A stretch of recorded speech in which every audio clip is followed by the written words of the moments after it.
Have a holly jolly Christmas, it's the best time of the year. Now I don't know if there'll be snow, but have a cup of cheer.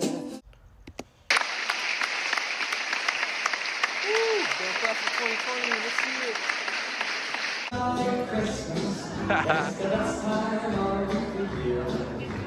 I don't know if there'll be snow, but have There you go, Nico.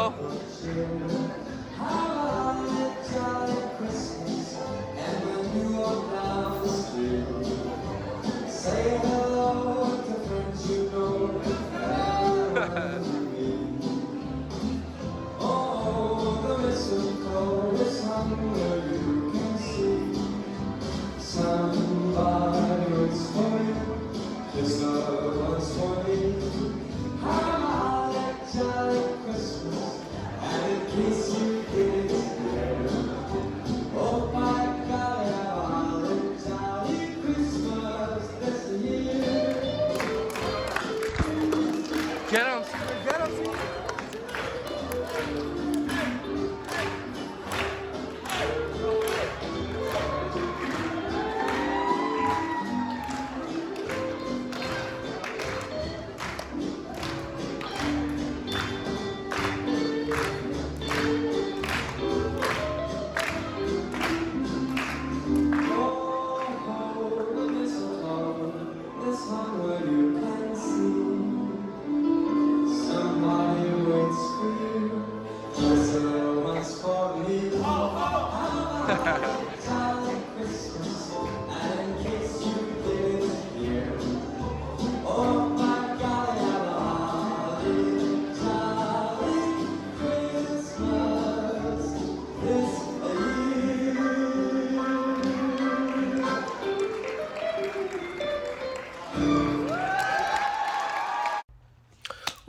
Great job. That was the best, and that's why you guys had the best performance.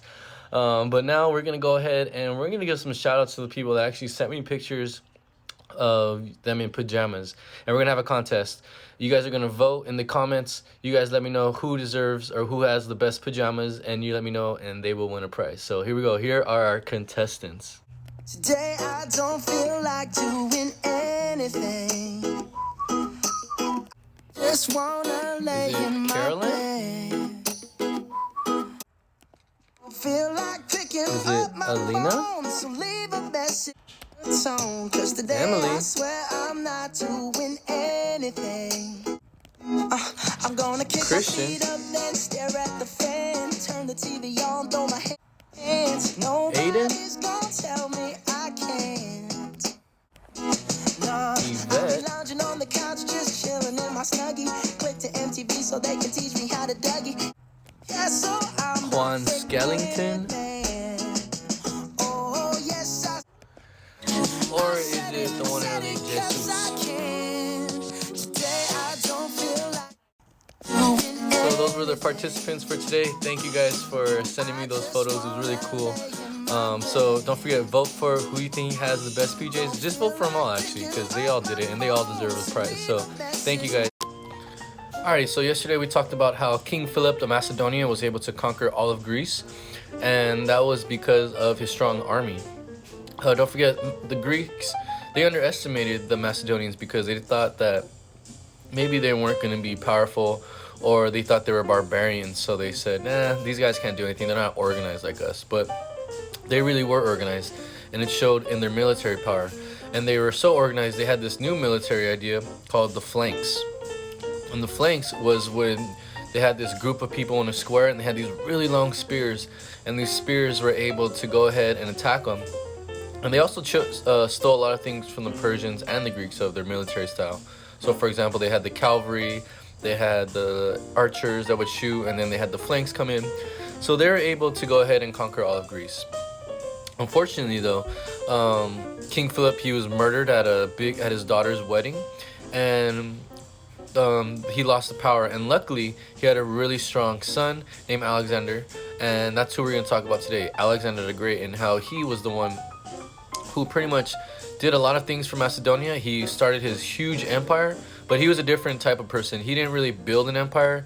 He created an empire, but he didn't really build anything. He burned down a lot of stuff. But people love Alexander to this day, and he became like a model, and everybody wanted to become like Alexander, such as Napoleon Bonaparte and Julius Caesar. They all admired Alexander the Great. So we're gonna talk about that today, and we'll talk about how Alexander the Great created a huge empire. But first, let's go ahead and review. So number one, describe in your own words the term flank. So in my own words, a flanks, it was a group of warriors that were standing close together in a square, and they pretty much had rows of soldiers, and they had really long spears, and they would just march, and they would pretty much stab the people in front with their really long spears, and this was like their war tactic. This was like their war formation. Number two, how was Philip II able to conquer Greece? Philip II was able to conquer and defeat Greece because the Greeks responded to Athens' call for the Greeks to join together and fight, but no Greek country no Greek city-state responded, and they didn't have that many people to fight against the Macedonians. Also, they underestimated the Macedonians, so he was able to conquer Greece this way because people of Athens weren't prepared for it. Number three, predict what Alexander will do once he becomes heir of the throne. A lot of you guys got this correct.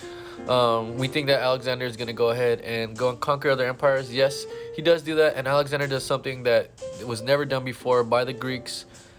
He actually tears down the Persian Empire, and he starts his own empire. So that's something that Alexander the Great does. So let's go ahead and get into the lesson for today.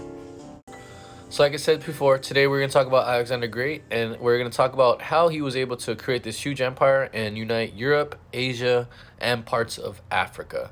So we'll talk about his story and how he was able to do it. And remember, when he did this all when he was about 20 years old. So we'll talk about him. Here we go.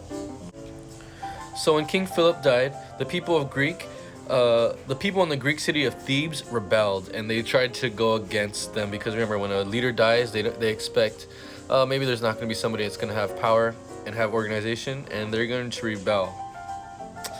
They thought that the Macedonians would not have a leader strong enough to keep their kingdom together, and they were completely wrong with Alexander, because Alexander, at the age of 13, King Philip loved his son because he thought that his son was actually a descendant from a god.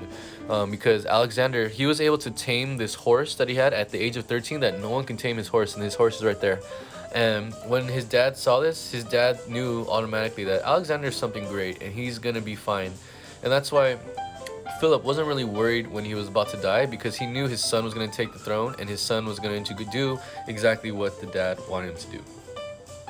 So although he was only 20 years old, Alexander was a really strong leader, just like his father was. He immediately went to the south, and he immediately defeated Thebes and burned down the city of Thebes, and pretty much said, you better not go ahead and do this ever again, because if so, there's going to be a price to pay. So when Alexander, he destroyed Thebes, he enslaved all the Theban people.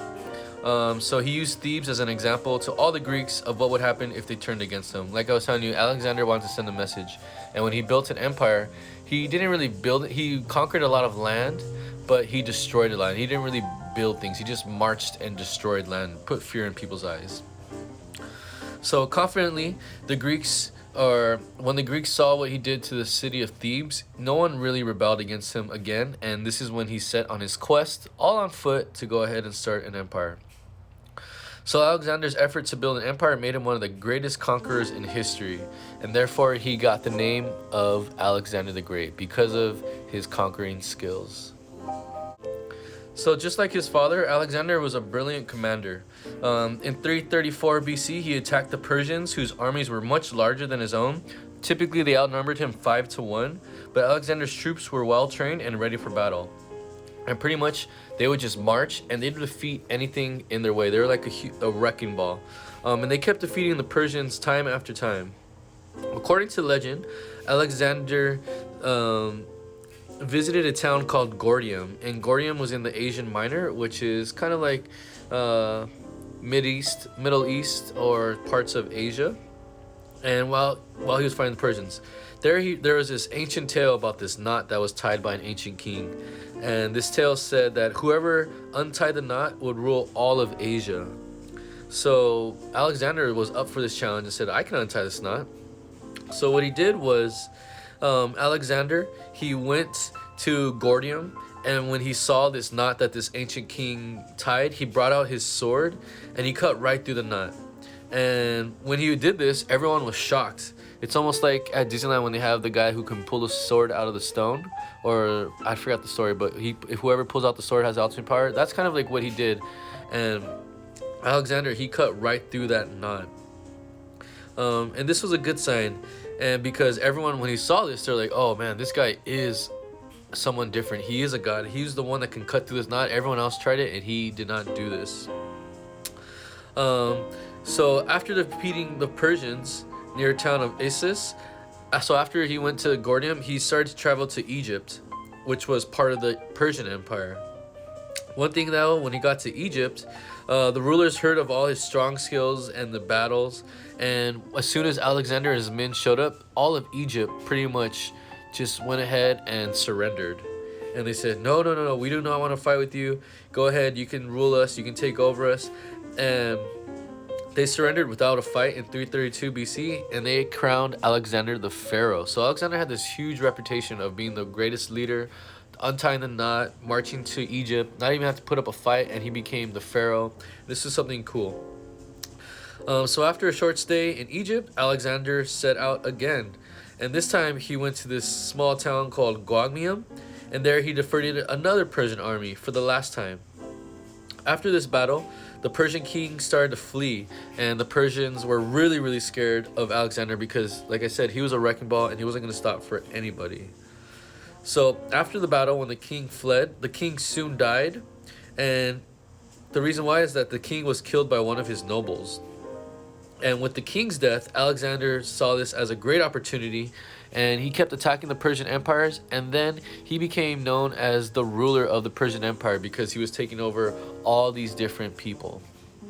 And because of this, his reputation made him the king of Persia, crowning him the Persian Empire's ruler. So after he became the Persian ruler, he still wanted to keep going and ruling all of Persia.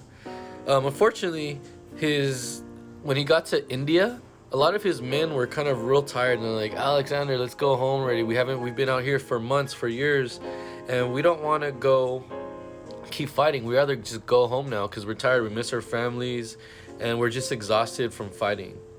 So Alexander, when he got to India, he was kind of disappointed in his men. It was like, all right, fine, let's just go back home then. We already conquered a lot, which I'll show you on a map in a second. So once Alexander left India, he never made it back to Greece though, and it's still the way he died is a mystery. They don't know if he was murdered, if he was poisoned. Many rulers were poisoned, or if he just got a disease, or maybe he got hit in battle and no one knew. So in 332 BC, on his way back, Alexander visited the city called Babylon, and he got real sick, and he died a few days later, and he died at the age of 33. After he died, he was buried in Egypt, and he was buried in a golden coffin. One thing about Alexander the Great, and the reason why he's so famous, is that a lot of these cities that he conquered, he named them after himself. So Alexandria, there's about, I want to say, over 10 cities named Alexandria, and they're still there today, and they're named after Alex the Great. So here, if you take a good look at the picture, you can follow his route of how he traveled and how he conquered. And he conquered this whole empire, and he conquered all this just from marching and killing everybody. You can see how big this land is. And remember, they did everything on foot. And by the time they went all the way to India, that's when they got tired and they had to head back. So Alexander, he was a great conqueror, a great ruler, and that's why people respected him, because of his conquering skills. And what he did was he put fear into people's eyes, because when he conquered him, he burned down everything. So as I mentioned before, he did become ill and he died on his way home from India, and he was buried in Egypt. But what Alexander is really known for is Alexander's empire was the largest the world had seen. An admirer of Greek culture, So Alex, he loved the Greek culture, and he wanted to show this everything. So this is why he's really important, how he has a huge impact. Alexander was one of those people that when they died, they had a huge impact, and this is when they really became famous. There's a lot of rock stars that are like this, that when they die, they became really famous afterwards. He was one of them. So, since he loved the Greek culture, he worked to spread the Greek influence throughout his empire and founding cities and naming them after and just influencing them with the Greek culture. Alexander modeled his new cities after the cities of Greek. He named many of them Alexandria after himself. He built temples, theaters like those in Greece. And when he was there, he also encouraged Greek settlers to move into these new cities. So if he would conquer them, he would take Greeks and then he would go have them live there and say, okay, now I want you to go and spread your culture to these places. Most of these settlers, they spoke Greek, which became common throughout the whole empire. And because they had the same language that was across this whole empire, trade started to increase, culture started to increase, everyone started to speak Greek. And this is a lot how Greek culture came to the US as well after. So in time, Greek art, literature, and science, they began to spread throughout all the lands. Even though he supported the spread of Greek culture, Alexander, he encouraged all conquered people to keep their own customs and traditions. The only thing he really wanted them to do was kind of pick up on some of the Greek culture in their arts, but still do your traditions, but don't forget about the Greeks. As a result, all this new blended culture developed Alexander's empire. It combined elements of the Persians, Egyptians, Syrians, and other cultures with the Greek ideas. Because his culture, this new culture that he developed in all his new cities, was not completely Greek or Hellenic, historians, they called this Hellenistic. And this Hellenistic thing was like the culture. It was Greek-like, but it wasn't really Greek-like because remember, he still allowed people to follow their own traditions. But they were really heavily influenced by the Greek culture. So Alexander the Great, like I was telling you, he was really famous for passing on all these different Greek cultures to the different cities. So as a quick review, after King Philip died, his son took over, and his son stopped the rebellion from the Thebes at first. And the Thebes were rebelling because they thought, since King Philip's dead, we're gonna try to conquer him. Not on my watch, Alexander II said, or Alexander the Great said, because he was a strong leader just like his dad. And when he did this, remember, he wanted to carry on his dad's name. He wanted to go out into the world and make sure that if his dad wanted to conquer the Persian Empire, he was going to do that. And he did this, and he was feared because of his conquering style and the way he did it. He cut down the Gordian knot, and everyone thought that he was godlike. When he got to Egypt, they didn't even put up a fight because they heard his reputation and said, we are not fighting this guy. You are now the Pharaoh of Egypt, which is part of the Persian Empire. He then began to chase around the Persian king, and the Persian king started to flee, and he was conquering all these different Persian lands. And eventually, when the Persian king died, they announced that Alexander would be the king of the Persian Empire, and this brought Alexander to rule this whole empire of the Persian Empire. And when he ruled the Persian Empire, he did this. This is the first time that anybody was able to take down the Persian Empire. Unfortunately, though, his people got mad, or his people got tired, and they didn't want to go and conquer more land, so they had to turn around. And when they turned around, unfortunately, his death is still a mystery. He was ill, but he died in India, and he was taken back to Egypt, where he was buried in a golden coffin. One thing about Alexander is that he became real famous after his death, and this is how we know he was so well loved. One thing that he did was he united Europe, Asia, and Egypt, and he did this by spreading of the Greek culture. He made the Greek culture one of the main cultures, but he also allowed people to practice their own culture, and he mixed these cultures together. And when he mixed these cultures together, it became known as the Hellenistic culture, and that was the mixture of the Greek culture mixed with all the other people's cultures.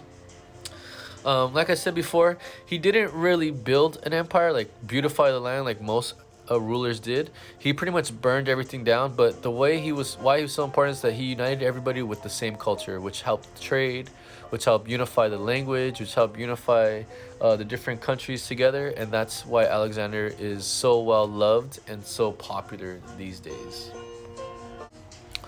So for homework, I want you to go ahead and answer these questions. Number 1, what steps did Alexander take to create his empire? What did he do?